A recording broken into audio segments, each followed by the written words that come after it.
शौर्य और वर्षा जब हनीमून पर गए हुए होते हैं तो कुछ कपल्स उन्हें बोलते हैं कि क्या किसी स्टूडेंट से शादी की है। शौर्य से बोलते हैं क्योंकि वर्षा वहाँ पर बैठकर पढ़ रही होती है।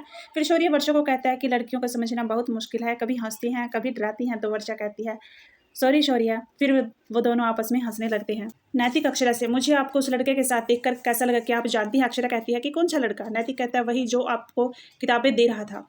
अक्षरा कहती है कि वो तो सिर्फ मेरी मदद कर रहा था। नैतिक कहते हैं कभी पेन के बहाने कभी किताबों के बहाने, क्या वो सिर्फ मदद थी? अक्षरा कहती है नैतिक जी आप कैसे मुझ पर इस तरह से। फिर नैतिक कहता है कि गलत मत समझो, आप भोली हैं, लड़के क्या सोचते हैं वो आप नहीं समझती है। वो लड़का बहाने बनाकर आपके पास आता है। फिर अक्षरा कहती है कि मुझे लगता है कि इसी बात को यहीं पर खत्म करना चाहिए। जब आपको मुझ पर विश्वास नहीं है तो फिर इन सब का कोई मतलब नहीं है। और अक्षरा वहाँ से रूठ कर चली जाती है। जब नंदिनी देखती है तो वो भी हैरान रह जाती है। उसके बाद राजश्री कहती है कि शंकरी ताई जब उनके घर आती है तो आपके आने का कारण क्या है? तो शंकरी ताई बताती है कि मैं धनिया का रिश्ता लेकर आई हूँ। शंकरी ताई किसी उम्रदराज और विधुर आदमी का रिश्ता लेकर आती है जिसके पहले से 2 बच्चे हैं। और धनिया इस रिश्ते को हाँ कर देती है, लेकिन दादी इस रिश्ते से धनिया के लिए मना कर देती है। धनिया कहती है कि मुझे किसी की चाकरी तो नहीं करनी पड़ेगी, 2 बच्चे पले-पलाई भी मिल जाएँगे।